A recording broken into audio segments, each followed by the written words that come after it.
안녕하세요. 영화 콘텐츠 제작 크루 온더플로우가 진행하는 팟캐스트 펀치 드렁크 무비에 오신 것을 환영합니다. 저는 진행을 맡게 된 오션입니다. 반갑습니다. 여기 영화학교를 다닌 지 이틀 만에 중퇴한 한 청년이 있습니다. 고전 영화만을 들이밀며 터미네이터 2 같은 영화를 만들 사람은 나가라 라고 일갈하는 교수를 매몰차게 뒤로하고 그는 자신만의 영화를 만들기 시작합니다. 환불받은 학자금으로 만든 단편으로 커리어의 시작을 알린 이 어린 감독은 끝내 3대 국제영화제의 본상을 휩쓴 거장이 되었습니다. 그의 모든 작품이 인간의 속내를 깊이 있게 탐구하고 쉬이 정답을 내리지 않는다는 점에서 그는 무겁습니다.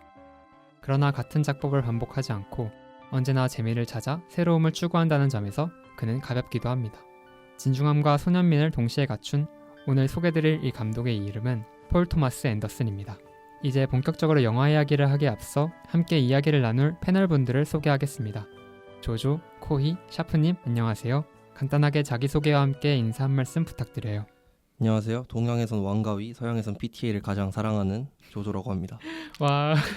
네, 안녕하세요. 코이입니다. 네, 안녕하세요. 대본팀의 샤프입니다. 저희가 정말 많은 시도 끝에 드디어 폴 토마스 앤더슨, 줄여서 PTA 감독님을 저희 팟캐스트에 담을 수 있게 되었는데요. 이 귀한 자리, 사실 여기 계신 여러분들의 열정적인 호응이 있었기 때문에 가능했다고 생각을 합니다. 본격적인 방송에 들어가기 앞서 패널분들의 PTA 감독님을 좋아하게 된 계기가 있다면 들어보고 싶습니다. 먼저 샤프님부터 말씀해 주시겠어요? 저는 영화를 처음 좋아하게 됐던 시기가 한 고등학교 3학년 정도인데 네. 영화를 좀 닥치는 대로 보던 시절이었어요. 네네. 근데 그때쯤에 제가 BTV에 무료 영화가 있는데 그 영화 중에 하나가 마스터였어요. 그래서 저는 마스터를 첫 영화로 봤고요. 네. 그때는 좀 난해했지만 추후에 가서 좋아하게 됐고 그 영화를 시작으로 뭐 부기나이트, 펀치 드렁크 러브, 데어 비 블러드, 팬텀 스레드 보다 보니까 어마어마한 감독이구나 싶어서 빠져들게 됐습니다. 저는 사실 영화를 이렇게 좀 많이 보게 된 지가 얼마 안 됐는데 처음 PTA를 접한 거는 영화 커뮤니티 같은 데 좀 뒤져보다가 네. PTA라고 써있는 감독이 있는 거예요. PTA? PTA가 뭐지 했는데 이제 폴 토마스 앤더슨을 줄여 말한 거더라고요. 영화 덕후들이 너무 좋아하는 감독은 저 또 반감이 있어가지고 이 사람 영화는 까면서 봐야겠다라고 준비를 했었는데 그러고 나서 처음에 펀치 드렁크 러브로 시작을 했다가 이게 뭐지? OTT에 풀려있는 마스터를 봤는데 네. 이게 뭐지? 생각이 드는 거예요. 그래서 이 감독은 나랑 안 맞나 보다 생각을 하고 매그놀리아를 우연히 이제 애플 TV에서 사서 봤는데 네.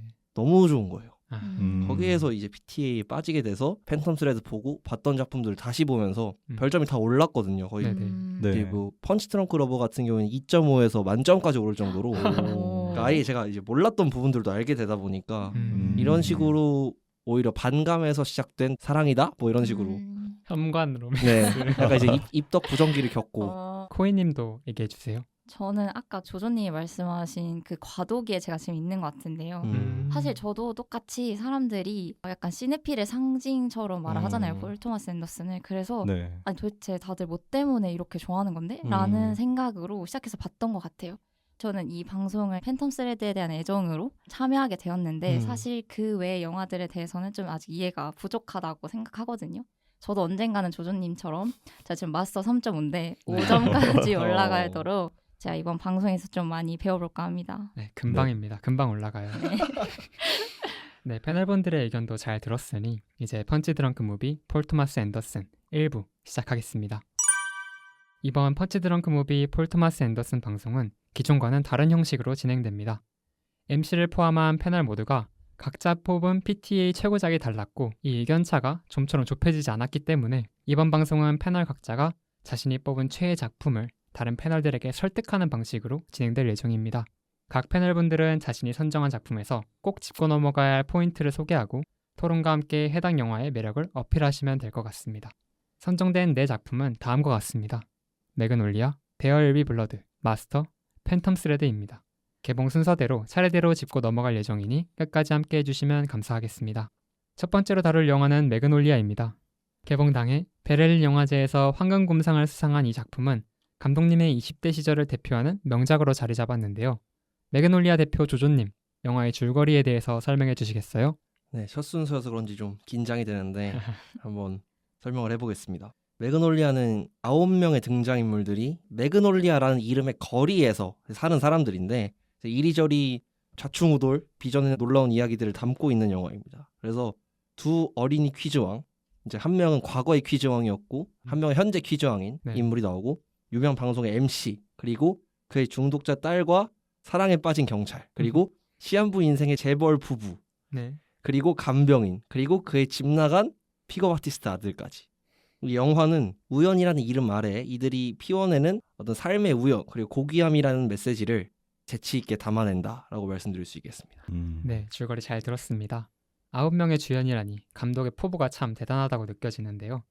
조조님은 이 영화를 PTA의 최애작으로 꼽게 된 이유가 있을까요? 저는 우선 지금까지 제가 본 몇 편 안 되겠죠? 한 500편 좀 넘는 것 같은데 그 영화들 중에 최고의 영화라고 아직도 생각을 하고, 제가 다양한 만점 영화들이 있지만 이 영화에 아직은 비빌 수가 없다. 아직은 이걸 넘는 영화를 본 적이 없었던 것 같아요. 선정한 이유는 여러 가지가 있겠지만 저는 연출도 그렇고 연기도 그렇고 주제의식도 그렇고 사실 모든 점에서 제 기준에서는 무결하기 때문에 이 영화를 일단 최애로 선정을 했습니다. 이 영화의 구성적으로 가장 큰 특징이 처음엔 산발적으로 좀 흩어진 듯 보이는 되게 파편화된 이야기들이 마법처럼 조화되는 순간들을 담고 있습니다. 저는 이것이 영화라는 매체 그리고 PTA만이 할 수 있는 연출 혹은 편집의 힘 덕분에 가능했고, 특히 이 영화에서 다른 작품들보다 훨씬 그것이 돋보였다라고 저는 생각을 합니다. 그래서 이 부분에 대해서 한번 이야기를 나눠보고 싶습니다.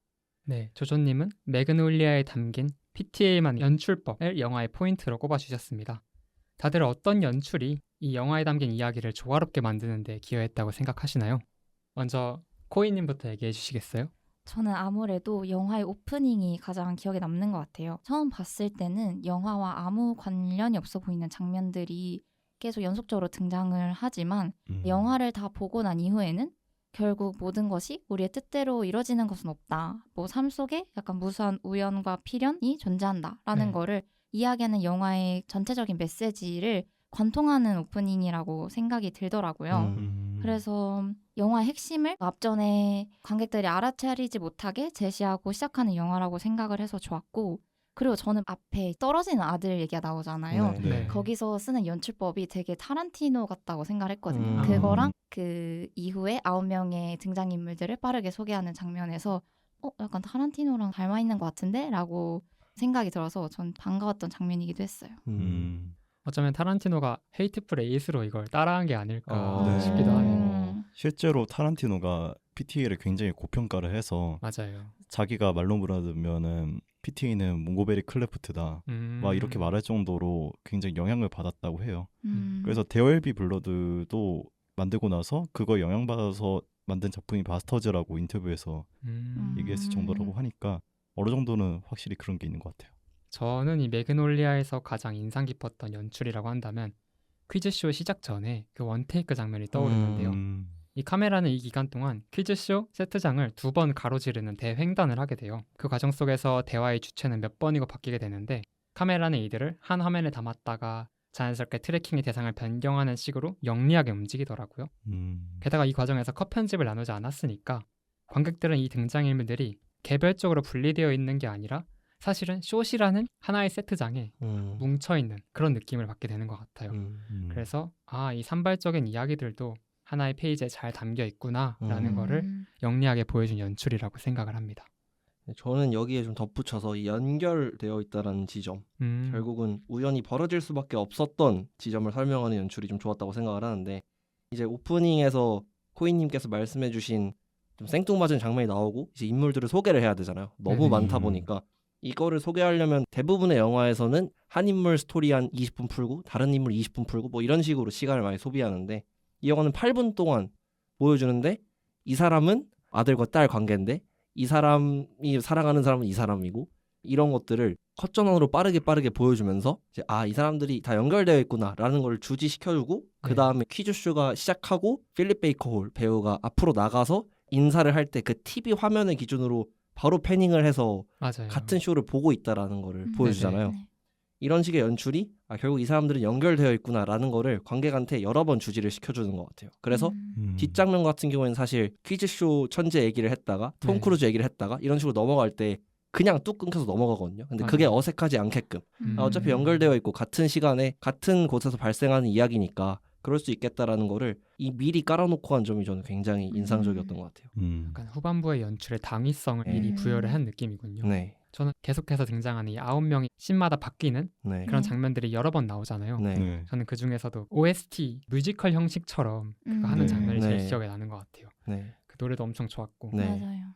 저는 내용적인 부분은 다 나온 것 같은데 이제 뒤에 결말 부분이 좀 충격적이었잖아요. 맞아요. 갑자기 하늘에서 비가 오나? 뭐가 떨어지나 했는데 개구리가 이제 피를 흘리면서 떨어지면서 진짜 충격적이었어요. 모든 인물들의 이야기가 앞서 오프닝 시퀀스에 나왔던 떨어졌다가 우연히 총에 맞은 아기처럼 좀 반대로 이번엔 좀 긍정적인 방향으로 네네. 이제 해소를 시켜주는. 그래서 오히려 그걸 계기로 딸인 클라우디아도 마음을 열게 되고 그 다음에 도둑질을 하려고 했던 퀴즈 천재 소년 출신인 그 친구도 마음을 고쳐잡고 경찰도 총을 찾고 이런 식으로 갈등을 해결해 나가는 방식이 꼭 복잡하게 막 사건의 해결이 돼야 되고 뭐 네. 이런 지점이 아니라 그냥 개구리 비 떨어지면 우연히 해결될 수도 있는 거다. 인생이 그런 거다. 더 나아가서는 너희가 좀 사소하다고 생각했던 고귀함이라는 가치를 좀 더 일깨워주는 교훈적인 의미도 담고 있는 것 같아서 저는 결말까지 한시도 긴장을 놓을 수가 없었다. 그만큼 인상적이었다고 말씀드릴 수 있겠습니다.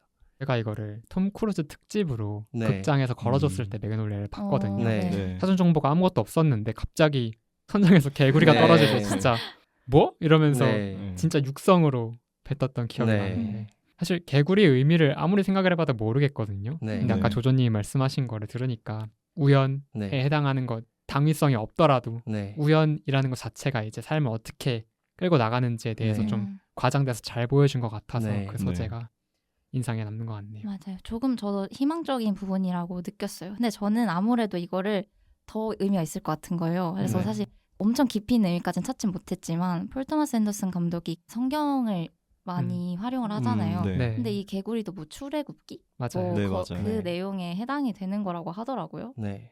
8장 2절이거든요. 네. 그래서 아까 코이님께서 말씀해 주셨던 오프닝 시퀀스에 네. 그 아들이 떨어지기 직전에 옆에 밧줄로 8.2가 음. 적혀 있어요. 네. 네. 그래서 그거를 보고 눈치를 챌 수는 없겠지만 그렇게 암시를 깔아두긴 했었던 것 같습니다. 네. 수많은 인물들이 등장하는 만큼 캐스팅에 대해서도 짚고 넘어가지 않을 수 없겠죠. 톰 크루즈부터 줄리언 무어, 필립 시모 호프먼 등 20년이 지난 지금 봐도 정말 살떨리는 라인업입니다. 패널 여러분들의 인상에 깊게 남은 연기가 있다면 말씀해 주세요. 조조님부터 얘기해 주시겠어요?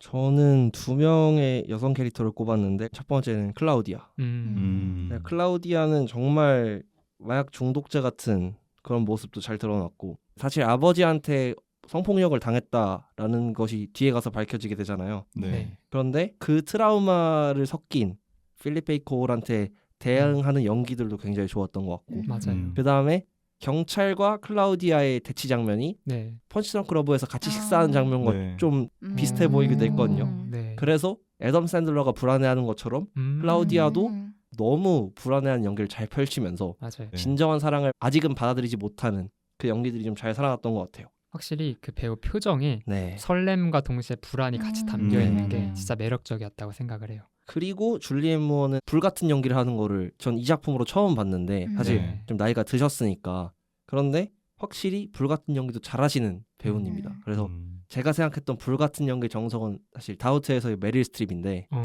정말 여기서- 불같죠. 네, 여기서는 또 다른 줄리엔 무어의 매력을 볼 수 있었던 게 아닌가 생각합니다. 그 약국 씬이 진짜 네. 기억에 저도 많이 남는 것 같아요. 네, 코이님도 얘기해 주시겠어요? 저는 도니 역의 윌리엄 H머스의 연기가 기억에 남는데 아까 클라우디아 얘기하신 것처럼 이 배우도 과거의 영광 그리고 현재 몰락과 슬픔이 정말 연기에서 복합적으로 드러나는 인물이라고 생각해요.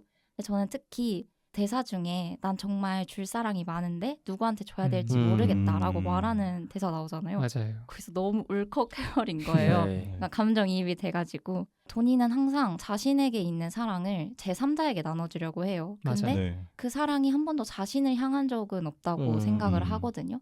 왜냐하면 칵테일 바에 있는 바텐더에게 사랑을 주고 사랑을 받기 위해서 그 나이에 치아 교정을 시작을 하잖아요. 네. 그러니까 네. 본인을 사랑하기 위함이 아니라 그래서 저는 이 배우한테 좀 애착이 가면서 이 배우가 치아 교정을 할 때 표정이 굉장히 희망적이고 네. 굉장히 예뻐요. 저는 도니가 나중에도 자기가 거울을 봤을 때 그 표정을 계속 짓고 있었으면 좋겠다라고 생각이 들더라고요. 그래서 네. 전 좀 응원하게 됐던 캐릭터였던 것 같아요. 네. 영화의 핵심적인 메시지를 담고 있는 캐릭터라고 생각을 해요. 네. 저는 좀 의외일 수 있는데 필립 시몬 호프만의 연기가 좀 좋았어요. 사실 그렇게 비중이 많지 않잖아요. 네. 네. 좀 귀여웠어요. 약간 이런 말해도 될지 모르겠지만 붕어와 신생아 사이에 그 네? 표정을 짓는다고 해야 할까요? 붕어는 어디서 나온 거죠? 그 입술 모양이 이렇게 벌리고 있단 말이에요. 그래서 네. 되게 귀엽게 그 표정을 지으면서 다정하고 섬세한 감정 가진 사람의 연기를 훌륭하게 네. 해냈다고 생각을 해요. 네. 먼저 애견남의 표본이었다고 생각을 해요. 필립 시몬 호프만 개인적으로 좋아하시잖아요. 네, 저 이따 마스터 얘기할 때 진짜 네. 자세히 얘기할 건데 네. 네, 샤프님도 한번 얘기해 주시겠어요? 저는 뻔한 대답이긴 한데 네. 결국엔 톰 크루즈를 고를 수밖에 없다. 맞죠. 톰 크루즈가 사실은 대단한 게 이때도 이미 할리우드의 대스타였거든요. 이미 미션 임파서블의 주연이었고 네. 사건을 이미 성공시키고 그로부터 10년여 년이 지난 시점이었는데 네네. 이런 선택을 한다는 거는 배우로서도 굉장히 모험적인 선택이잖아요. 네. 호감 가는 캐릭터가 아니잖아요. 맞아요. 애초에 기본적으로. 근데 그걸 굉장히 화려하게 그리고 굉장히 강렬하게 연기하는 모습이 저는 너무 좋았던 것 같습니다. 그렇죠. 저도 이 영화 연기 베스트는 마지막에 돌아가신 네. 아버지의 손을 잡고 네. 오열하는 그 장면이 네. 와, 이게 내가 알던 미션 임파서블의 그 사람이 맞나? 그 선하고 건강한 그 네. 사람이 맞나? 네. 싶을 정도로 정말 와, 한 사람의 얼굴에 분노와 사랑이 동시에 담길 수 있구나를 네. 느꼈던 순간이었던 것 같아요. 전 톰 크루즈 영화를 여태까지 그래도 좀 봤던 것 같은데 네, 네. 거의 최고급 연기가 아닌가. 동의합니다. 네, 그렇게 생각을 합니다. 이것 때문에 못 받고 삐져서 결국엔 미션 임파서블에 집중을 하게 된 그런 거 아닌가. 일리 있는 말인 것 같습니다. 두 번째 영화는 데어얼비 블러드입니다. 오랜 공백 끝에 공개된 이 작품은 그의 이전 영화들과는 너무나도 달랐습니다. 감독 특유의 낙천성과 웃음이 싹 말라버린 듯한 사막을 항복판으로 인간의 들끓는 욕망을 다룬 이 영화는 가장 많은 사람들이 PTA 감독의 대표작으로 꼽고는 하는데요. 데어얼비 블러드 대표 샤프님, 영화의 줄거리에 대해서 짧게 말해주시겠어요? 데어얼비 블러드는 20세기 초의 미국을 배경으로 하고요. 다니엘 플레인뷰라는 석유 시추업자를 주인공으로 하는데요. 네. 이 뛰어난 석유 사업가인 다니엘 플레인뷰는 황량한 사막 마을 아래에서 새로운 유전을 찾아내게 됩니다. 그렇게 시추공사에 착수한 그는 석유와 함께 그 땅에 뿌리내는 인간들의 검은 욕망들을 함께 끌어올리기 시작하는데요. 대배우라고 불리는 다니엘 데이 루이스의 미친 연기와 더불어 20세기 미국을 지탱하고 쌓아 올렸던 검은 속내에 대해서 같이 그 인물의 전락과 함께 살펴보는 그런 영화입니다. PTA 필모그래피의 변곡점이자 가장 강력한 한 방을 담고 있는 영화였죠. 샤프님은 왜 데어얼비 블러드가 본인의 최애작이 되셨을까요? 제가 어떤 감독의 최애작을 고를 때 그 네. 감독의 과도기에 있는 작품 혹은 과도기에 나왔던 작품이 제 최애작인 경우가 좀 많아요. 저는 웨스 앤더슨가 세계에서 제일 좋아하는 감독인데 네. 블레이즈 킹덤이 딱 그런 작품이고요. 봉준호 감독의 마더도 저는 그렇다고 생각을 하거든요. 근데 이 데어얼비 블러드는 부기나이트, 매그놀리아 그리고 후에 마스터, 팬텀스랜드의 그 중간 지점에서 내용적인 면에서는 전작들의 뜨거운 욕망들을 담고 있는 영화인데 그걸 표현하는 방식은 후기작에 더 가까운 영화. 굉장히 차갑게 욕망을 조망하는 영화고요. 그렇기 때문에 그 어떤 영화보다도 고전미가 넘치는 영화입니다. 이런 모습을 보고 저는 와, 이런 조화를 어떻게 이렇게 교향곡처럼 우아하게 그리고 또 강렬하게 이룰 수 있나 라는 생각에 이 영화가 PTA의 최고작이 됐고요. 네. 이런 영화는 감독도 평생에 딱 한 번 만들 수 있는 영화인 것 같아요.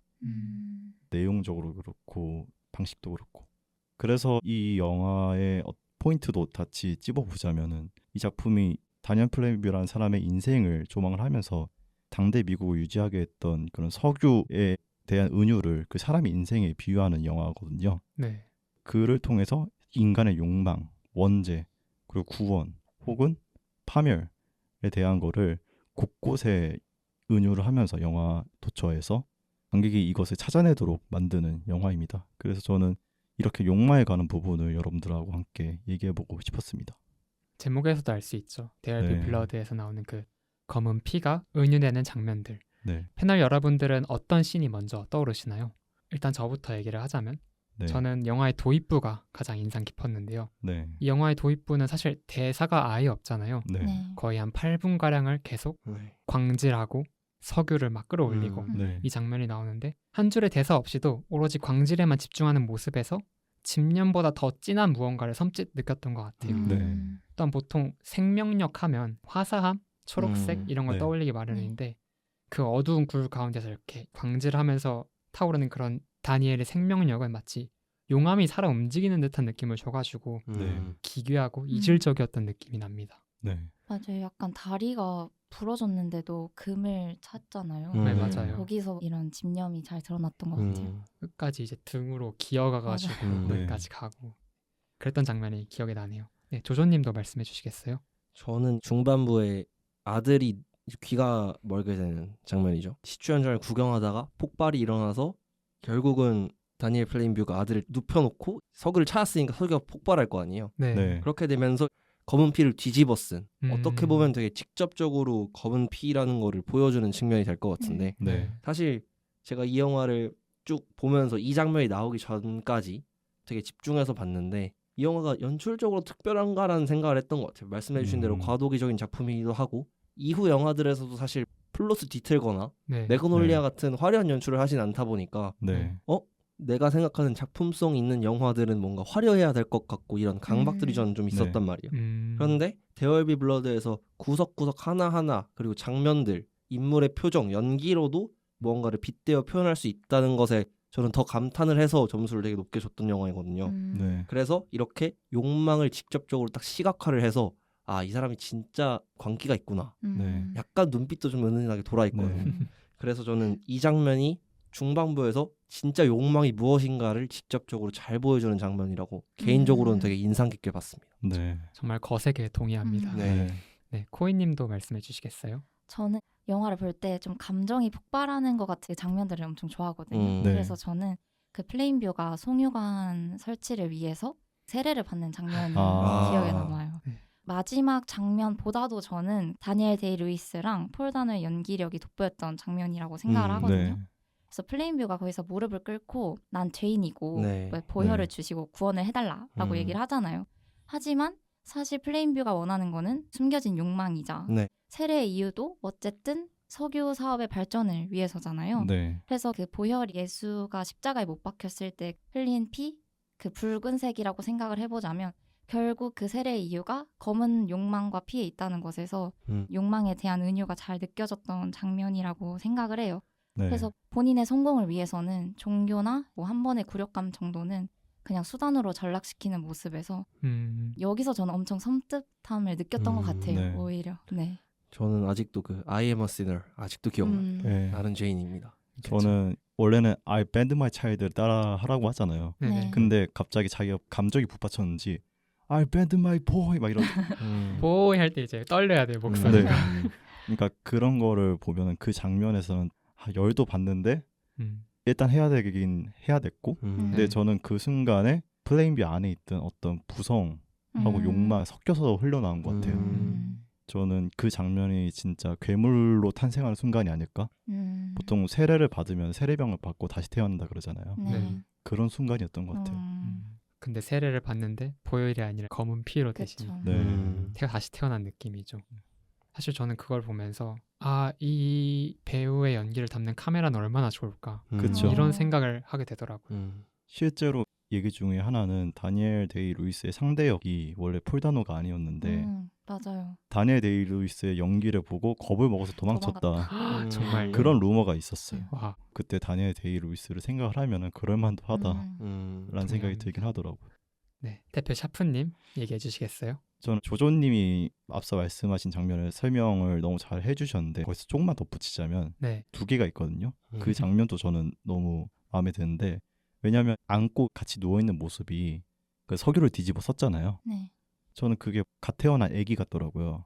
왜냐면은 보통 아기가 태어나면은 피를 이렇게 뒤집어 쓰고 태어나요. 양수랑 그런 것들을. 그 모양새를 보면은 그때 다니엘 플레인뷰가 자신의 욕망을 확인하고 진정한 돈의 괴물로서 태어난 순간이라서 이렇게 얼싸안고 있는 모습을 아기처럼 조명한 게 아닌가라는 생각이 들어서 너무 그 욕망을 잘 표현한 것 같아서 좋았고요. 또 다른 한 장면은 많은 분들이 생각하시겠지만 엔딩이죠. 엔딩의 숨은 의미를 말하자면은 1시간도 넘으니까 전 딱 하나 뽑자면 결국엔 연기인 것 같은데요. 다니엘 데이 루이스를 보면서 원래 인터뷰할 때 목소리는 그 정도의 미성이 아니에요.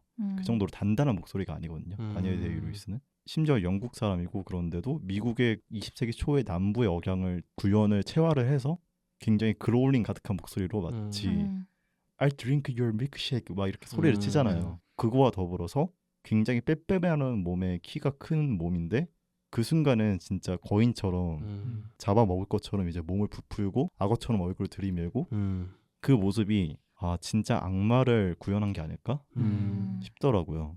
특히 폴 다너를 마지막에 죽이고 I'm finished 막 이러잖아요. 네. 이게 성경에서 예수 그리스도가 이제 십자가에 못 박힌 다음에 다 이루었다. 네, 다 이루었다 말하는 거를 따라한 거라고 하는데 그걸 그 의미로 해석을 하자면 예수가 다 이루었다 말하면서 모든 기적이 완수가 됐듯이 다니엘 플레인뷰가 I'm finished 하면서 미국이라는 검은 피로 쌓여진 산성이 결국 그 순간 완성이 됐다. 약 그거에 비꼬는 것 같더라고요. 전 그런 의미에서 이 장면에서는 다니엘 데이 루이스의 연기에도 감탄을 했고 또 이렇게 찍은 폴 토마스 앤더스의 그 연출력에도 정말 감탄을 했던 그런 결정적인 장면이었던 것 같습니다. 네. 영화 끝까지 조명하는 다니엘 플레인뷰라는 인물에 대해서 좀 더 심도 있게 분석을 해보고 싶습니다. 여러분들은 그가 진정으로 원했던 것이 무엇이라고 생각하시나요? 그것은 돈일까요? 혹은 혈연? 아니면 사랑? 여러분들의 의견이 궁금합니다. 조조님부터 얘기해 주시겠어요? 저는 이 인물 자체가 성공에 매몰돼 있던 인물이라고 생각을 해요. 은을 캐는 장면에서 이 사람은 그냥 은을 캐서 성공을 해서 돈을 벌기 위해 열심히 일을 한다 정도로 보였었는데 점점 성공이 어느 정도 되잖아요. 마을을 하나 만들기도 하고 돈도 많이 벌게 되는데 어느 순간부터는 그냥 독점을 하는 그 자체에 좀 매몰이 되어 있었던 것 같아요. 그래서 남을 이기고 다른 업자들이 파이프 깔기 전에 내가 먼저 깔고 과정과 그러니까 과정과 결과가 조금 바뀐 부분이 있는 것 같아요. 그래서 과정을 통해서 결과를 이뤄야 되는데 결과가 매몰이 되다 보니까 지속적으로 남을 탄압하고 자기 것만을 추구하고 결국은 아들도 버리게 되잖아요. 맞아요. 이런 식으로 좀 욕망의 노예가 되어버린 그런 상황인 것 같아서 그가 원했던 것이 돈이나 혈연 같은 가시적인 가치는 아니지 않을까라는 생각이 들었습니다. 저는 혈연 쪽에 처음에는 가까웠다고 생각을 하거든요. 네. 왜냐면 사실 그의 아들은 입양아였잖아요. 네. 게다가 그 지윈이를 알 수는 없겠지만 결과적으로 가족 사업을 포방하기 위해서 아들을 사용했다는 그런 인상도 네. 있고요. 근데 난데없이 헨리가 등장을 하잖아요. 네. 그 헨리가 자신의 혈육임을 밝히니까 뭐 진짜 불황자인데도 그 모든 면에서 마음에 들지 않는 그를 중책에 앉히려고 하잖아요. 네. 저는 여기서 다니엘이 그 무엇보다 갈급했던 거는 그 혈육, 붉은 피를 나눈 가족이었다고 생각을 해요. 근데 이제 그 불황자가 이제 혈육이 아님이 밝혀지니까 바로 얼굴이 시뻘개져가지고 바다에서 이렇게 노려보는 장면이 나오잖아요. 네. 그리고 그 불황자를 죽이기도 하고 네. 그 다음에 작중 처음으로 눈물까지 흘리잖아요. 네. 그래서 저는 원래는 혈연에 자신의 뜻이 어느 정도 있었고 네. 그걸 또 연결지어보자면 좀 사랑, 애정에 있었지만 이 시기 이후로는 완전히 욕망의 노예로 전락한 게 아닐까 생각을 해봅니다. 네. 코이님도 얘기해 주시겠어요? 저도 돈으로 바라보지는 않았는데 사실 중간에 다니엘 플레인뷰가 자신의 노력 없이 엄청 부자가 될 수 있는 기회가 있었잖아요. 네. 그런데 그렇게 하지 않았다는 걸 보면서 돈이 결국 목적이 아니라 그냥 결과의 부산물 같은 게 아니었나라는 생각을 했어요. 네. 그래서 제가 생각하기로는 그냥 그의 손으로 뭔가를 이룩하는 것 자체에 욕망이 있었던 것 같아요.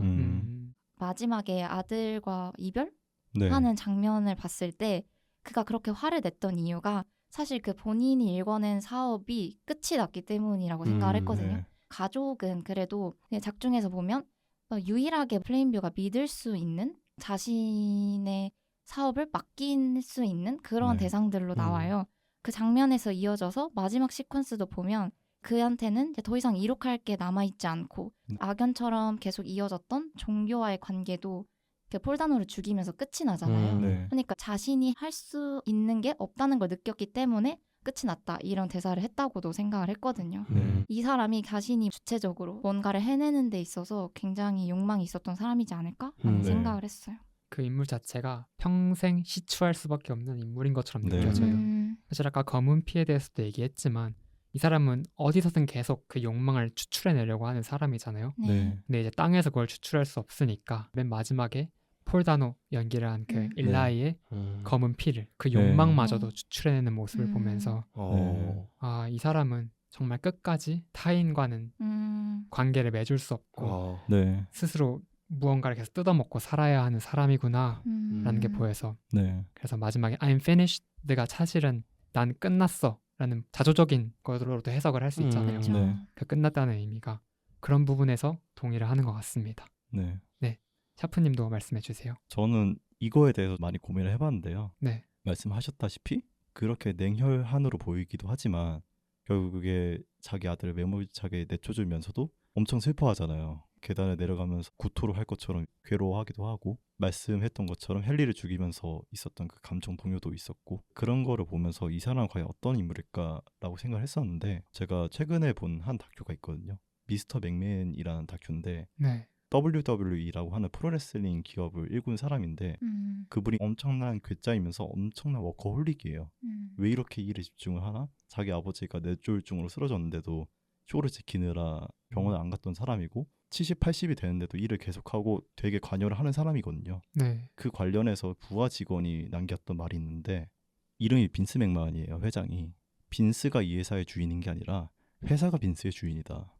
이런 말을 했거든요. 네. 언뜻 보기에는 이 사람은 자기가 회사를 가지기 위해서 욕망을 엄청나게 휘두르는 것처럼 보이지만 그게 아니라 이 사람은 회사라는 거에 종속이 되어서 자기를 일치시키는 사람이다. 그러니까 자기를 분신하나 만드는 사람이다라고 얘기를 한 거죠. 그러니까 저는 그래서 이 영화에서의 다니엘 플레인뷰는 일반적인 사람이 아니라 그 당시에 미국을 지배하고 있었던 독점욕, 그 석유에 대한 욕망 네. 그런 게 집약이 되어서 하나의 분신이 된 사람이 아닐까라는 생각을 해봤어요. 아마 폴 토마스 앤더슨도 그렇게 생각을 하고 이 인물을 그려내지 않았을까라고 말해봅니다. 당시의 시대상에 안 좋았던 부분을 화신처럼 만든 캐릭터였군요. 네. 세 번째 영화는 마스터입니다. 폴 토마스 앤더슨 감독은 커리어 내내 자신이 자라온 미국이라는 땅에 깊이 있는 탐구를 이어왔고 이번에 그의 시선은 2차 세계대전 이후 자네들에 닿았습니다. 마스터 대표인 사회자 제가 간략한 줄거리와 함께 이야기 나누면 좋을 포인트들을 소개해드리겠습니다. 두 차례의 세계대전은 세상을 완전히 바꾸어 놓았습니다. 당시의 미국은 승리의 고향감과 막대한 사상자가 공존하는 혼란의 시대였습니다. 전쟁의 참혹함은 인간의 선함에 대한 믿음을 휩쓸어 갔습니다. 세상에는 새로운 믿음이 필요했습니다. 마스터는 이런 불안한 토대 가운데 생겨난 신은 종교와 전쟁의 상흔을 지닌 참전군인이 엮어 만들어내는 질문에 관한 영화입니다. 이건 사실 제 원픽인데요. 네. 제가 이거를 5기 때부터 이 영화를 하고 싶어서 항상 투표를 했지만 불발이 됐다가 드디어 이렇게 짤막하게나마 얘기를 할 수 있어서 좋습니다. 제 유일한 10점 만점 영화이기도 하고요. 유일한가요? 네, 유일입니다. 오. 사실 이 영화를 10점에 박아놓고 그거를 기준으로 해서 매기는. 오. 그래서 제 다른 PTA 영화들은 다 4.5점인데 오. 이 영화만 이제 5점인데요.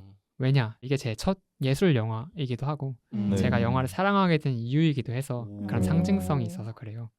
제가 이걸 싸지방에서 처음 봤는데요. 아까 BTV 얘기하셨잖아요. 네. 제가 BTV에 이동진 님이 하시는 팟캐스트 같은 게 있어요. 영화당이라고. 아, 예, 네. 맞죠. 이제 거기서 이 마스터를 자신의 최애작이다라고 네. 소개를 해주신 거예요. 네. 너무 궁금한 거예요. 사실 영화는 안 봤지만 영화당은 본 사람이거든요. 네. 왜인지 모르겠지만. 네. 그래서 이 영화를 딱 봤을 때 처음엔 이게 뭐야? 진짜 무슨 말인지 하나도 모르겠음. 네. 내 핸드폰 시간 날렸네? 이렇게 생각을 했는데 자꾸 이게 생각이 나는 거예요. 그 다음 날에도 그 다음 날에도. 오. 이게 왜 이러지? 얘가 왜 이런 행동을 했지?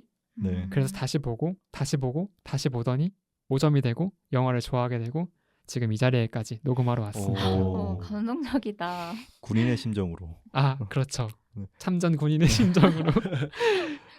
네, 저는 이 영화는 결국 프레디 큐일 역의 와킨 피닉스와 랭캐스터 박사 역의 필립 시모 호프만이 이끌어가는 작품이라고 생각을 해요. 둘이 만들어 나가는 자장이 영화의 전부를 구성하고 있다고 생각을 하는데요. 이들 중 패널 여러분들이 기억에 남는 장면을 꼽아보고 거기에서 알 수 있는 인물의 행동 원리에 대해서도 한번 짚어보고 싶습니다. 코이님부터 얘기해 주시겠어요? 제가 마스터에서 가장 먼저 떠오르는 이미지는 시종일관 무너져 내린 듯한 프레디의 자세인데요. 그러니까 항상 구부리고 서 있잖아요. 그래서 네네. 제가 보기에는 마치 인체의 중심인 척추가 무너져서 이를 부축하고자 항상 허리에 손을 짚고 있는 모습처럼 보이더라고요. 네. 그리고 또한 프레디의 얼굴을 보면 입술 한쪽이 경직돼서 자연스럽게 움직이지 못하는 것 같은데 네. 저는 이러한 프레디의 신체적 특징이 무너져 내려가는 그의 내면을 상징하는 게 아닐까라는 네. 생각을 했어요. 삶의 균형을 잃어 주저앉고 싶어도 자신이 편히 누울 땅이 하나도 없다는 걸 알기에 억지로 뭔가 본인의 몸을 붙들어 매는 모습을 이런 자세로서도 잘 보여주고 있는 것 같았어요. 네. 맞아요. 와킨 피닉스가 이 영화가 포토마일스 앤더스의 첫 영화였는데 네. 마치 그 모든 전작에 나온 것처럼 너무 자연스러워서 놀랐던 것 같아요. 네. 샤프님도 이어서 얘기해 주시겠어요? 저는 초반 장면인데요. 프레디 콜이 어느 술집에서 할아버지한테 독주를 이제 만들어줘서 먹인 다음에 할아버지가 쓰러지고 네. 주위 사람들이 너 여기에다 독을 탔지 이러고 추궁을 하니까 저 안 탔어요 하면서 도망치는 장면이 있거든요. 네. 그렇게 술집을 나오고 달려가는데 그 장소가 밭 이런 데였어요. 네. 밭이면은 이제 밭을 갈다 보니 지면에 홈이 파여지잖아요. 네. 그 홈이 파여진 데가 끝도 없이 이어지다 보니까 네. 계속해서 이제 도망가는데 그걸 패스 트래킹 샷으로 마치 프레디 컬이 안 움직이는 것처럼 이렇게 화면의 중앙에. 네, 계속 중앙에 위치해서 찍는단 말이에요. 네.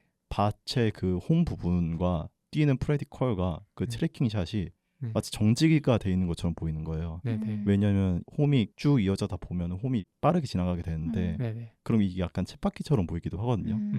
다람쥐 쳇바퀴 이런 걸 보면은 그 중간중간에 파여 있어요. 네. 발로 걸어야 되니까 이거를 박차고 나가야 되니까 그렇게 홈이 파여져 있거든요.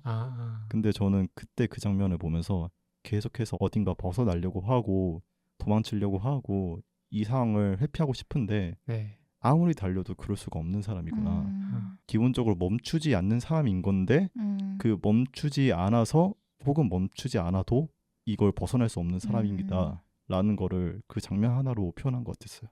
진짜 좋은 해석인 것 같아요. 네.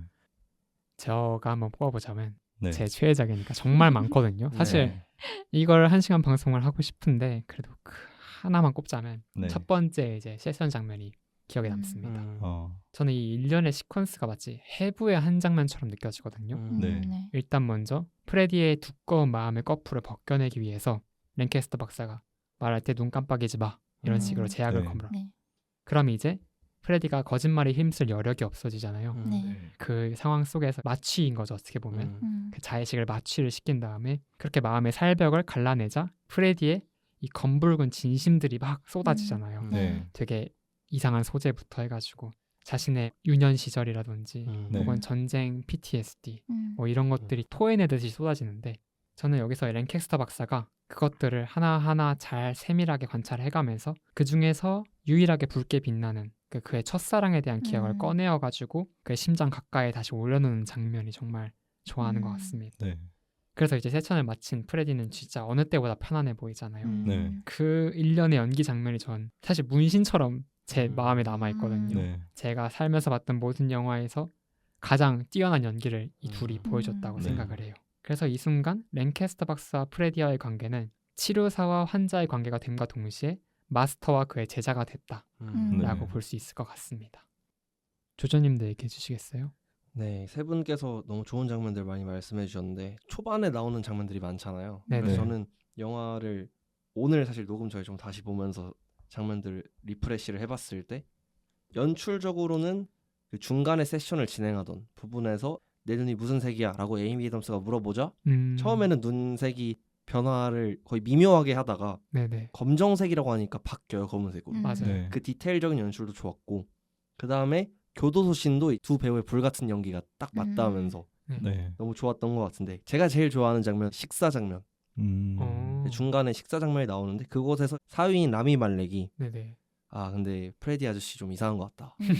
그리고 에이미 애덤스도 저 사람이 문제가 있는지 없는지는 모르겠는데 우리가 저 사람이 누군지도 모르고 네. 뭐 도와주려고 하는데 응하지도 않고 네. 이거 자체가 저 사람이 나가야 되는 이유다 뭐 이런 식으로 얘기를 하지만 필립 시모 푸먼이 다 듣고 여러분 고마워요. 근데 우리가 그를 돕지 않으면 우리가 그를 망치는 꼴이다 라고 하면서 그를 감싸주거든요. 네. 저는 사실상 이 장면에서부터 전반부에 프레디가 필립 시모 푸먼을 마스터로 섬기는 식의 연출이 나왔다가 이 뒤부터는 필립 시모 푸먼도 자신의 논리가 막 흔들리고 하다 보니까 서로 의존을 하게 되는 네. 두 사람의 관계가 상보적으로 바뀌게 되는 교차점인 것 같아서 저는 이 장면이 뭐 연출적으로는 특별하지 않았지만 줄거리 상에서 메시지를 전달하기 위해 좀 의미가 있는 장면이 아니었나라고 생각을 했습니다. 네.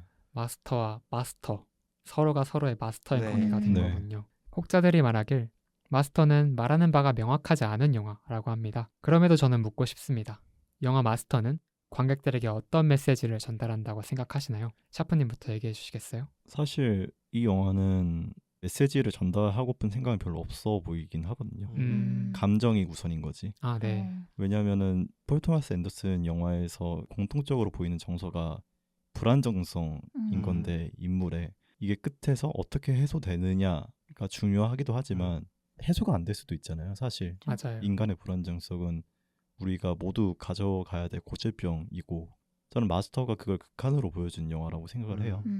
해소될 것 같으면서도 안 되고 네. 우리가 서로가 필요하다는 것만 확인하면서 끝나잖아요.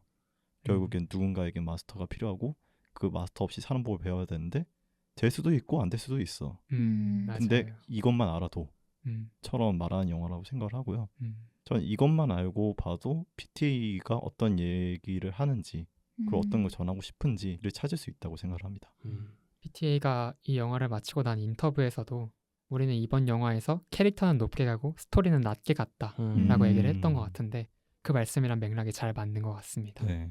조조님도 얘기해 주시겠어요? 저도 사실 샤프님과 맥락이 같은데 저는 이제 불안정성을 말씀해 주셨는데 저는 네. 더 나아가서 불완전성이다. 허허. 완전한 사람은 없다. 음. 제가 한 줄 평에도 그렇게 써놨거든요. 너도 한낱 인간일 뿐이다 이런 식으로 써놨던 것 같은데 네. 네. 결국은 프레디가 답을 찾았다 안 찾았다 굉장히 해석의 여지가 갈리지만 맞아요. 저는 찾았다고 생각합니다. 나름대로 찾았다고 생각하고 마지막에 상관계신에서도 내가 누구야를 계속 물어보기도 하죠. 맞아요. 네. 그러니까 자신을 좀 주지시킨다는 생각이 들었고 음. 또 하나는 저는 PTA 영화 전반 필모그래피 전반에 이제 미국에 대한 비판은 깔려 있다고 생각을 합니다. 맞아요. 네. 그래서 프레디가 어떻게 보면은 그 당시 상황 그리고 전쟁에 대한 PTSD로 생각을 해봤을 때 이상한 사람이 아닐 수 있다. 그럼에도 불구하고 사람은 불완전하지만 역시 답은 자신에게 있기 때문에 어딘가에 의탁을 해서는 안 된다.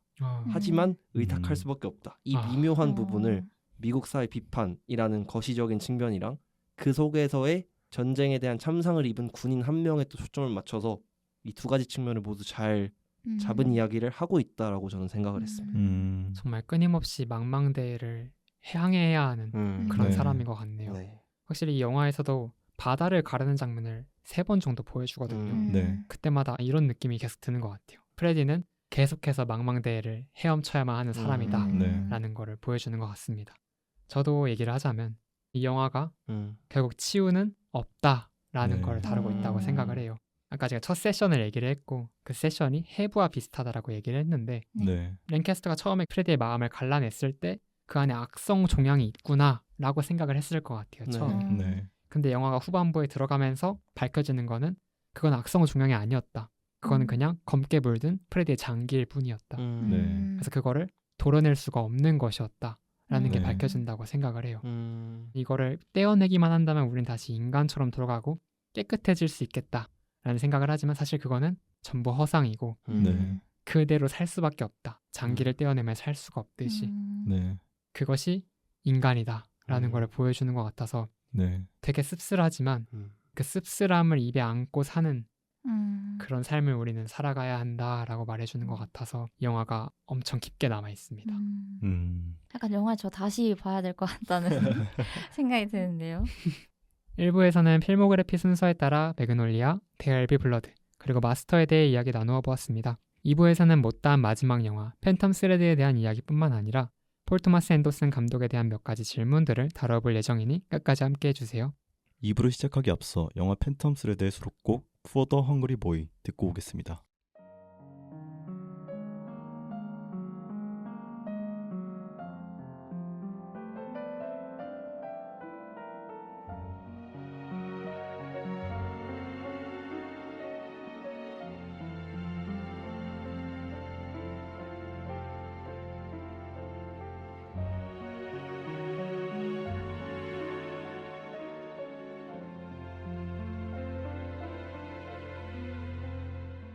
펀치 드렁크 무비 폴 토마스 앤더슨 2부 시작하겠습니다. 2부의 시작과 함께 마지막으로 다룰 영화는 팬텀 스레드입니다. 아카데미 3회 수상에 빛나는 다니엘 데이 루이스와의 두 번째 협업이자 또 한 번의 새로운 스타일 변화를 이룬 PTA 감독이 한 땀 한 땀 직조해낸 작품인데요. 팬텀 스레드 대표 코이님, 영화에 대해 설명해 주시겠어요? 팬텀 스레드는 50년대 영국의 한 이상 디자이너 우드콕과 시골의 한 여인 알마에 관한 이야기입니다. 모든 것이 통제되어야 하는 그의 세상에 불현듯 다가온 그녀는 그의 삶 전부를 송두리째 뒤흔들기 시작합니다. 아마도 그의 필모 중 가장 우아한 영화가 아닐까 싶습니다. 코이님은 팬텀 스레드를 본인의 PTA 최애작으로 선정한 이유가 무엇인가요? 그 오션님이 방금 설명해 주신 것처럼 가장 우아한 영화라서 가장 좋아하는 것 같아요. 그리고 뭔가 사랑에 대해서 조금은 다른 시각을 갖고 있는 영화라고 생각을 하는데 네, 사실 현실적인 로맨스 영화라고 광고하는 영화들 엄청 많잖아요. 맞아요. 근데 그런 것도 다 표면적인 질투, 뭐 다툼, 이별 이런 걸 그리지 사랑하는 과정에서 발생하는 복합적인 감정이나 아니면 사랑이 초래하는 양가적 행위를 이렇게 내밀하게 다루는 작품은 없는 것 같아요. 그래서 제가 사실 이 영화를 볼 시기에 사랑에 대해서 굉장히 뒤틀린 사고를 스스로 가지고 있다고 생각해서 혼자 네. 부끄러워했었거든요. 엄청. 근데 뭔가 이 영화를 보면서 아 이런 마음도 사랑이 될 수 있겠구나라고 네. 좀 위로를 받은 것 같기도 해요. 그러면 이런 마음을 가졌다. 그래서 이 영화가 이제 공식적으로는 다니엘 데이 루이스의 은퇴작이었잖아요. 네. 맞아요. 네, 그래서 한 수상 소감에서도 PTA가 그에 대한 아쉬움을 표현했던 게 기억에 남아요. 그래서 이 영화에 대해서 같이 이야기해보면 좋겠다고 생각을 했고 결국 이 영화는 사랑의 형상에 대해 이야기하는 작품이라고 생각하는데요. 작중 사랑은 때로는 바늘처럼 날카로운 모양새를 띠기도 하고 때로는 실처럼 부드럽게 흐르기도 한다고 생각합니다. 저는 이 작품에서 사랑이란 이름 아래 숨어있는 여러 속성들에 대해서 패널 여러분들과 이야기하고 싶어요. 네, 코이님의 면제부가 되었던 팬텀 스레드. 이 작품에서 다루어진 사랑의 여러 속성들에 대한 여러분들의 분석이 듣고 싶습니다. 일단 저부터 얘기를 하자면 네. 저는 우드콕의 사랑은 일부를 주는 사랑이었고 네. 알마의 사랑은 전부를 주는 사랑이었다고 생각을 해요. 네. 우드콕은 자신이 내어줘도 될 공간만을 확실하게 정해놓고 그 이상의 침입을 허용하지 않는 사랑을 원했던 것 같아요. 네. 아침 식사에도 소리 내지 마 이러고 뭐 들어오지 말아야 할 공간이 있고 이런 느낌으로 그래서 한 치수의 흠도 그한테는 엄청 거대한 균열처럼 보였다고 생각을 하는데요. 네. 반면에 알마는 자신을 온전히 드러내기를 원했어요. 그래서 내 튀어나온 실밥도 너가 사랑해줬으면 좋겠어 라는 네. 느낌이었던 거죠. 동시에 그녀는 상대의 흐트러짐도 아껴줄 준비가 되어 있었다고 생각을 해요. 네. 그래서 이렇게 서로 다른 전유의 사랑과 분유의 사랑이 충돌하는 과정을 보는 게 참 재밌었습니다. 네. 조조님도 얘기해 주시겠어요?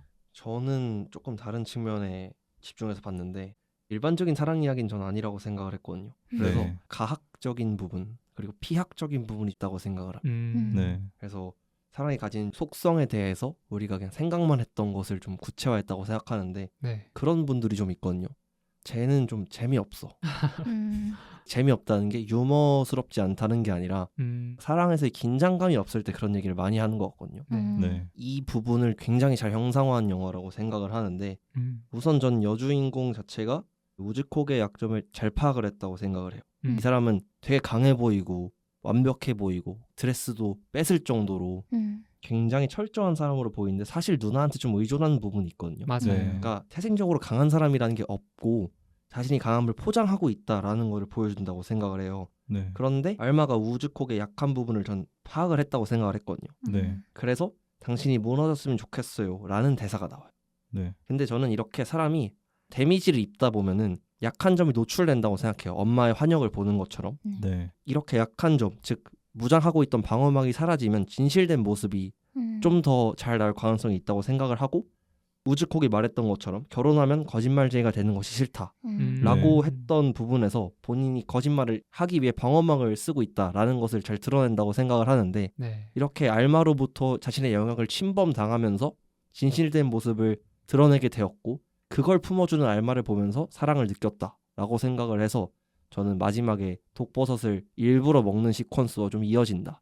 결국은 학대를 당하면서 사랑을 느끼는 좀 아이러니한 사람의 감정을 영화적으로 잘 표현했다고 생각을 합니다. 네.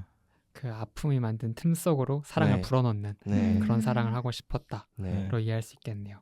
코인님도 얘기해 주시겠어요? 저도 그 과학성과 피약성 측면에 대해서 굉장히 동의를 하고 이게 어쨌든 바느질에 관한 이야기잖아요. 근데 네. 재미있는 거는 바늘이 이 천을 뚫고 지나가는 건데 네. 결국 상처를 주는 것도 알마고 그걸 다시 채워넣는 것도 알마라고 그쵸. 생각을 했거든요. 아, 파괴를 하고 다시 온전하게 만들고 결과는 어쨌든 0이잖아요. 네. 그래서 사실 멀리 떨어져서 봤을 때는 그 사랑에는 아무런 손상이 없는 것처럼 보여요. 네. 근데 저는 이게 정말 사랑의 원형이라고 생각을 했거든요. 음. 우리가 사랑을 할 때도 결국 상처를 주고 이 사람 덕분에 다시 그 상처를 치유를 받고 다시 관계가 괜찮아지고 그냥 일반적인 연인의 관계라고 생각을 했는데 독버섯 같은 자극적인 소재들 때문에 네. 이게 굉장히 파괴적이고 기괴한 사랑이지 않냐 이렇게 평가를 전 받았다고 오히려 생각을 해요. 네. 오히려 오해를 받았다. 네.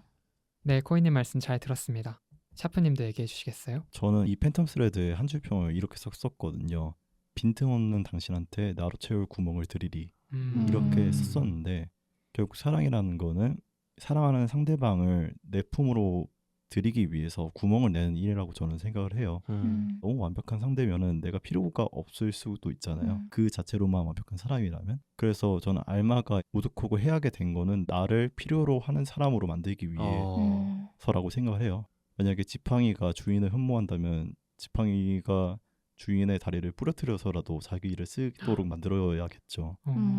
이렇게 들으면 잔인해 보이는데 근데 어쩔 수 없는 부분이라고 생각해요. 왜냐하면 내가 필요한 것만큼 상대가 나를 더욱 강하게 원하는 상황은 없을 테니까 결국 그거를 사랑의 피약과 가학성을 엮어서 잘 설명을 해냈다고 생각을 하고 그게 제일 잘 먹혀 들어갔다고 생각을 합니다.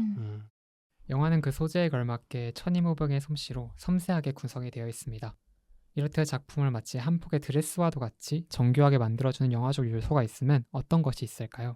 저는 음악이 사용된 방식이 가장 완벽한 영화였다고 생각을 해요. 보통의 영화는 음악을 뒤에 깔고 대사가 앞에 나오는 느낌이라면 이 영화는 음악이 대사랑 경쟁을 하지 않고 마치 교향곡처럼 하나로 어우러진다는 인상을 주거든요. 네. 저는 이런 게 하나의 영화를 드레스처럼 보이게 하는 이유이지 않을까 생각을 했습니다. 네. 샤프님도 얘기해 주시겠어요? 저는 이 영화의 음악 감독인 조니 그린우드를 참 좋아하는데요. 네. 이 음악 감독의 최고작이라고 생각을 하고 말씀해 주신 것처럼 그런 면이 정말 잘 적용된 영화라고 생각을 해서 이렇게 사용만 하는 영화가 한 100편만 있으면 좋겠다라는 생각이 들 정도였습니다.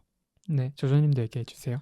저는 마스터도 촬영이 정적이긴 했지만 팬텀 스레드에 와서 정말 거의 움직이지 않고 좌우 패닝만 할 정도로 네. 되게 촬영 각도를 정교하게 만들었고 그다음에 운전하는 장면이나 계단 장면, 입구로 들어오는 사람들 입구를 가운데에 배치해놓고 대칭을 다 맞춰놨단 말이죠. 네. 이런 것들이 굉장히 정교하게 짜여져 있다는 생각을 했고 그 다음에 조금 인상적이었던 부분은 초반 부분에서 이 사람은 사실 삶을 다 통제하는 사람이잖아요. 일어나는 시간, 루틴, 아침을 먹으면서 무조건 작업을 한다든가. 그런데 이 인물이 완전히 방해를 안 받고 자신이 원하는 상황일 때는 카메라에 다니엘 데이 루이스만 잡혀요. 근데 알마 같은 사람들이 방해를 하면 화면에 약간 빼꼼 튀어나와서 끼어듭니다.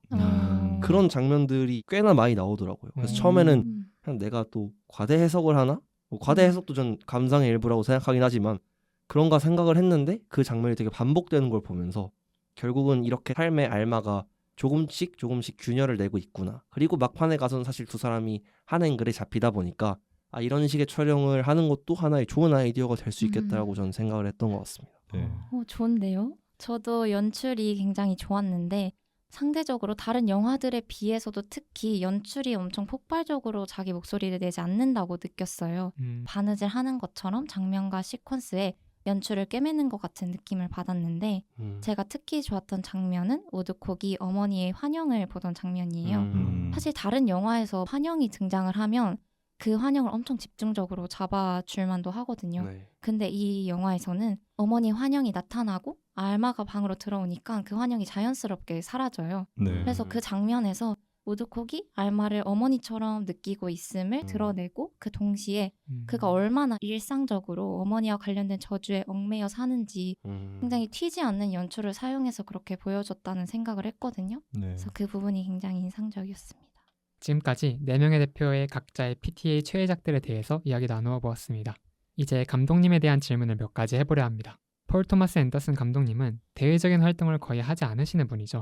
이 베일에 쌓인 감독님에 대한 소식 하나도 귀한데요. 찐팬이신 여러분들에게 감독님에 대해 알고 있는 정보를 캐내고 싶습니다. 감독님은 어떤 사람인가요? 샤프님부터 얘기해 주시겠어요? TA가 미국에서는 그러니까 이미지가 인디계의 왕 약간 이런 느낌으로 네. 받아들인다고 해요. 그래서 인터뷰도 안 할 것 같고 그 모든 걸 다 거절할 것 같고 그런 사람인데 실제로는 집이나 그런 행사에서 나 여러분한테 사랑받고 싶다. 내가 그래서 옷도 이렇게 귀엽게 입고 왔다.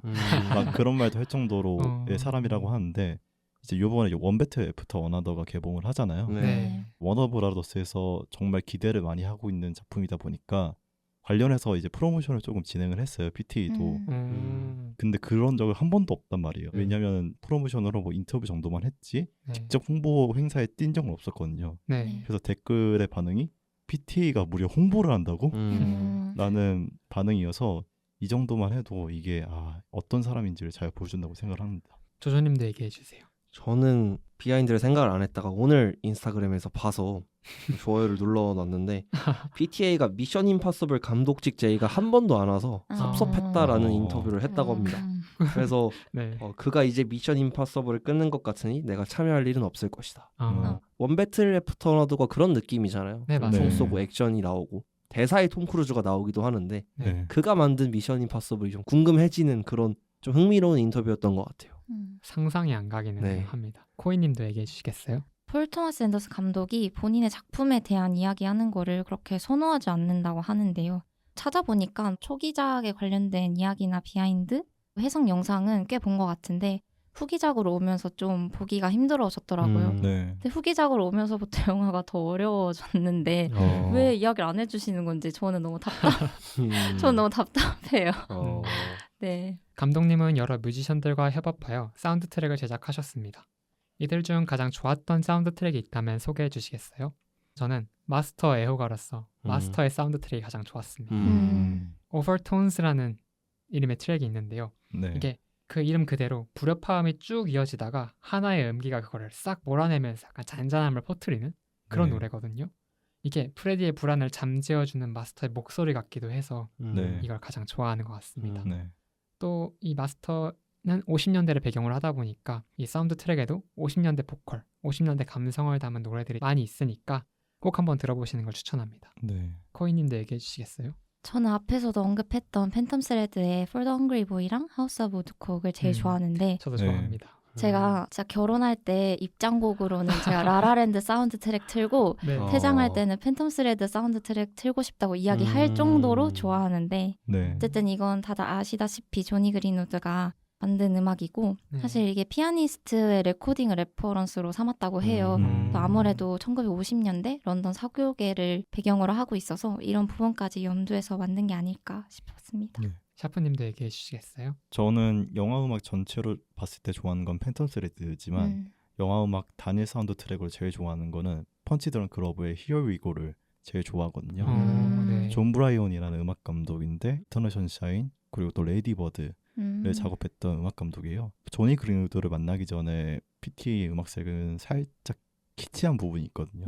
약간 귀엽고 조금 기이한데 깜찍한 비에서는 그런 부분이 있는데 펀치 드렁크 러브의 Here We Go는 펀치 드렁크 러브를 감싸는 굉장히 발랄하지만 좀 이상한 그런 사랑의 분위기가 있잖아요. 네. 그런 거를 한 노래로 다 담은 노래여서 나중에 연인과 걸을 때 한번 들어보면 좋지 않을까 싶은 그런 명곡입니다. 플레이리스트에 넣어놓겠습니다. 마지막 질문입니다. 같이 보면 좋을 영화가 있다면 소개해 주세요. 조주님부터 얘기해 주시겠어요? 저는 매그놀리아의 대표자로서 네. 모호한 영화들을 좋아합니다. 생각을 많이 하게 만들거나 오히려 반대로 생각할 필요가 없는 영화를 좋아하는데 네. 소개 때 말씀드렸듯이 동양엔 왕가위 서양엔 PTA 중경삼림 추천드리겠습니다. 잘 어울립니다. 네. 샤프님도 하나 추천해 주세요. 저는 PTA의 초기작인 부기나이트를 추천해 드리는데요. 제가 PTA 작품을 5편 정도 봤는데 이 영화가 제일 생각할 거리가 없고 순수 재미 고트 부기나이트가 그런 영화인데요. 수위만 감당을 한다면은 이런 영화도 만들던 사람이었구나 싶으니까 꼭 한번 보시기 바랍니다. 어디서 볼 수 있나요? 저도 그걸 지금 몰라가지고 다시 보고 싶은데 네. 진짜 꼭 기회 되면 한번 보세요. 코이님도 얘기해 주세요. 저는 좀 다르게 요아킴 트리에 감독의 사랑할 땐 누구나 최악이 된다를 꼽고 싶은데 저는 팬텀 스레드를 굉장히 상호 의존적인 사랑이라고 보기 때문에 네. 이 영화는 오히려 나를 너무 사랑하기에 벌어지는 사랑의 순간들을 그리고 있다 생각하거든요. 네. 그래서 팬텀 스레드는 본인의 최악을 막기 위해 사랑을 택한 거라면 이거는 사랑을 하면서 본인의 최악을 마주하는 사람을 그리고 있어서 그런 부분을 비교하는 재미가 있고, 그리고 두 영화의 공통점이라고 하면 둘 다 겉보기에는 최악 같아 보이지만 그들한테는 최고라고 칭할 수 있는 사랑의 순간들을 간직하고 있어서 그런 부분을 생각하는 것도 재미있을 것 같아요. 네. 네. 저는 조커 폴리아데가 생각이 나는데요. 이 영화가 마스터랑 데어얼비 블러드랑 매그놀리아를 살짝 섞은 그런 느낌이 나요. 호아킨 피닉스도 나오고. 네, 와킨 피닉스가 주연인데 약간 발랄한 것도 들어가 있는데 실상 그 내면은 굉장히 불안함을 다루고 있잖아요. 이 영화가 혹평이 많은데 사실 좀 옹호자로서 이 영화를 네. 한 번만 다시 보시라 추천드립니다. 저도 추천합니다. 저도 오. 추천합니다. 네. 좋네요.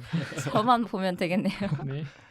1부에서는 선정된 4영화 중 3개의 작품에 대해 이야기를 나누었다면 2부에서는 나머지 작품 하나와 폴 토마스 앤더슨 감독님에 대한 질문들에 답을 해보았습니다.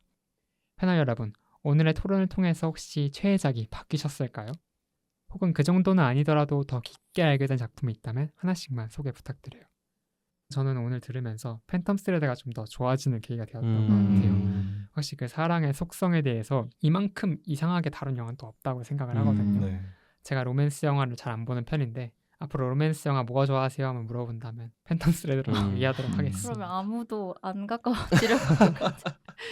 괜찮습니다. 아, 코이님도 얘기해 주시겠어요? 저는 일단 최애작은 바뀌지 않았고요. 네. 네. 이번 기회를 통해서 좀 마스터를 다시 보고 싶다는 생각을 하게 된 것 같아요. 사실 끝나고 나서 저 어쩌라는 거야 약간 이런 식으로 했거든요. 너무 기대를 많이 하고 본 것도 있어서 전 제가 다 이해를 할 거라고 생각을 했나 봐요. 네, 그래서 다시 한 번씩 뜯어보면서 감상해야겠다는 생각을 해봤습니다. 아주 바람직합니다. 네.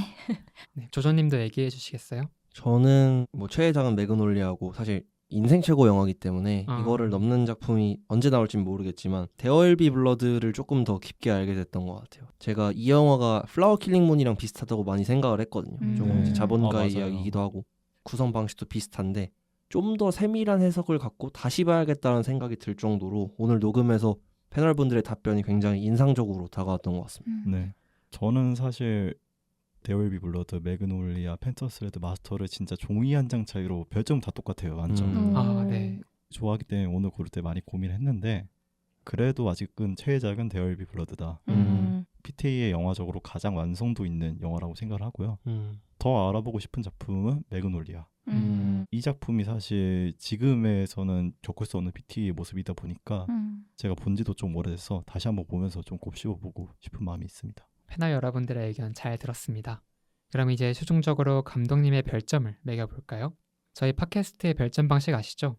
별점이 10점 만점에 5점 이하라면 별로라는 의미에서 펀치, 그리고 이 영화의 별점이 6점 이상이면 취할 정도로 좋다는 의미에서 드렁크로 구별해서 평점을 매길 겁니다. 그럼 지금까지 나눈 이야기들을 종합해서 감독님에게 별점을 매겨보겠습니다. 드디어 이 펀치 드렁크를 제대로 사용할 수 있는 감독이 나오셨네요. 맞네요. 펀치 드렁크 러브의 감독님이신 우리 PTA 감독님에 대한 제 별점은 제가 온더풀 오기부터 하면서 한 번도 주지 않은 별점 10점 만점을 드리겠습니다. 한 줄 평은 감사합니다로 하겠습니다. 샤프님도 얘기해 주세요. 뭐 저도 당연히 만점이고요. 네. 이거 외에는 다른 단어가 생각나지 않았던 것 같아요. 더 마스터. 좋습니다. 조조님도 얘기해 주실래요? 다들 너무 멋있게 한 줄 평을 해가지고 네. 일단 저는 사실 온더풀에서 운이 좋은 사람이라고 생각하는 게 진심으로 거의 9점 이상 뽑은 영화들만 다 했어요. 거의 다. 네. 여태까지 했던 녹음들이 그랬는데 저는 당연히 만점이고요. 녹음을 바랬던 사람 중에 하나이기 때문에 네. 한 줄 평은 미국이 가장 싫어하면서 가장 좋아하는 감독으로 하겠습니다. 맞네요. 네, 마지막으로 코인님 얘기해 주세요. 저는 9점이고요. 제가 좀 더 이해할 수 있는 시간을 위해서 1점을 남겨뒀습니다. 그래서 제 한 줄 평은 감추고 싶은 인간의 본성을 옷감 안에 숨겨두듯이라고 하겠습니다. 좋습니다. 당신은 어떤 감독을 가장 좋아하시나요? 살면서 몇 번은 분명 들어본 질문일 것입니다. 그때마다 저는 PTA의 석자를 한 채 망설임도 없이 대답하고는 했습니다. 그 이유는 다른 영화들은 내가 가진 마음의 구멍을 메워주려고 했지만 그의 영화는 그 구멍을 지그시 바라보고는 그것이 너의 숨이 지나드는 자리라 말해주었기 때문입니다. 앞으로도 감독님의 영화를 기대하며 오늘의 폴 토마스 앤더슨 감독 특집을 마치도록 하겠습니다. 지금까지 진행해 오션 패널의 샤프 코희 조조였습니다. 다음 시간에 만나요.